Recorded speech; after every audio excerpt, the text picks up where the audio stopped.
All right, is that on? It is. Okay. And then Tagashi, will you let me know when you turn on the recording? It's recording? All right, take one. All right, Moss. Well, pleasure seeing you again. This is Moss, if you would like to introduce yourself.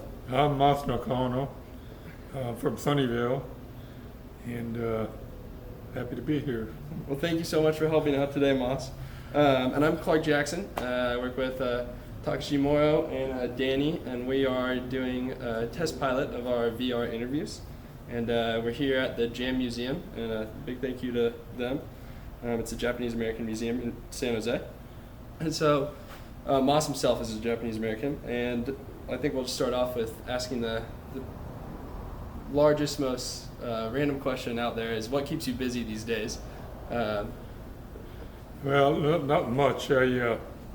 I've been retired since '94. It's over 20 years I've been retired, 23 years. And I've gotten in the habit of sleeping late and going to Starbucks, exercise once in a while, and puttering around in the garden. And my son-in-law at Santa Clara U got me interested in taking courses for elderly people. And they have a program there called Ollie, and I've been taking courses there for the last 3 years, and learning stuff that I guess does me no good, but it's interesting. And so right now I just finished a course in the opera, the mechanics of the opera and the history, and I'm launching into a course on earthquakes. Like I didn't know, I thought I knew everything I knew about earthquakes, but I'll find out in the next 4 weeks. And then also taking a lecture on Hamilton, the Broadway play. I guess somebody has a video of it, so he's going to play it and tell us what we're looking at. So that's what I'm doing this on this spring quarter. Is it the spring quarter or the winter quarter? Spring quarter. The spring quarter, yeah, which will end somewhere around May. So, and You mentioned a class on earthquakes. And growing up in California, if I'm not mistaken, right, you grew up somewhere around here?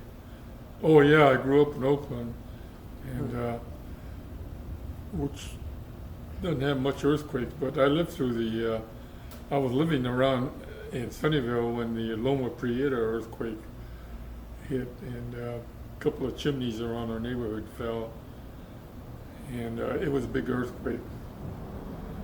And because I remember experiencing, I was driving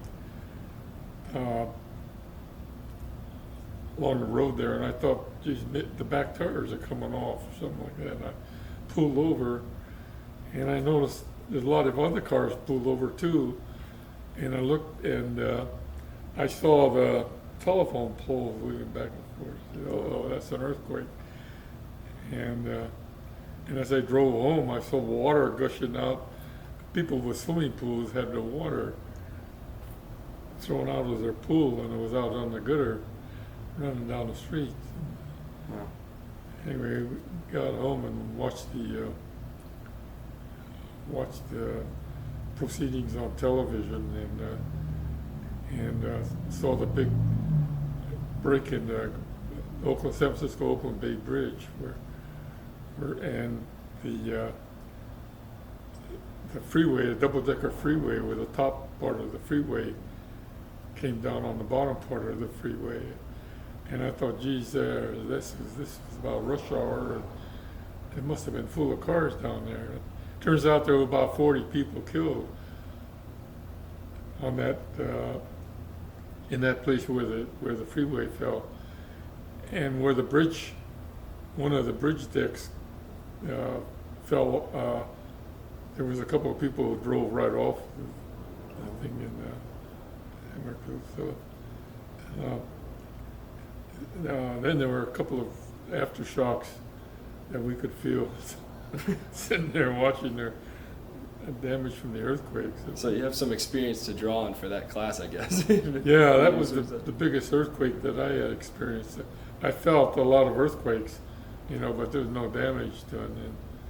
And once some glasses on our china cabinet fell off. Before that, that was about the extent of it. And I know you mentioned you've been retired some 20 odd years now. What did, if you don't mind giving us a brief history of your career, or what got you interested in your career and growing up, and how it kind of formed your career?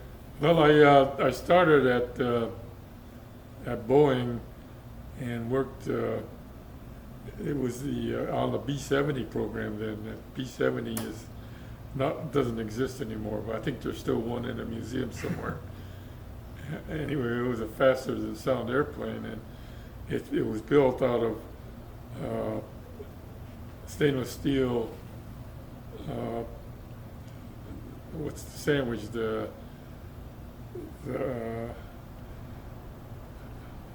Stainless steel, that has to be a heavy airplane, right? Well, it's a sandwich made from honeycomb stainless steel that's welded to two slabs of honeycomb, and that makes a panel of honeycomb. It makes a honeycomb panel, which is part of an airplane. And what in your past got you into this aerospace area? Like, did you study aerospace in college, or how did you kind of? Well, end up my degree was in chemical engineering, so so the job I had was in a factory in Livermore that made explosive devices, and this was after Boeing, and unmixed pyrotechnic materials, and we did experiments on blowing things up and everything. But the main product of the company that I worked for was making explosive devices for nuclear bombs, which means multiple detonators around the spheres, and that went off. And so it was part electronic and part explosive. So we actually had two groups there, one pyrotechnic group and one electronics group designing stuff. And around 1960, a short time after I started there,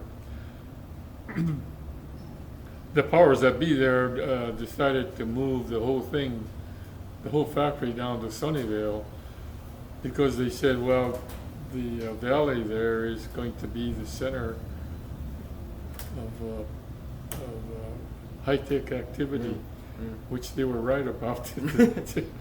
And so we moved down, I think it was about 1960, and when we moved down to Sunnyvale, and I did about the same thing there. We went on to general explosive devices, which meant hot wire devices or low voltage things that really the company started out saying that we're trying to avoid those things because they're not really safe. Right. But that was the main part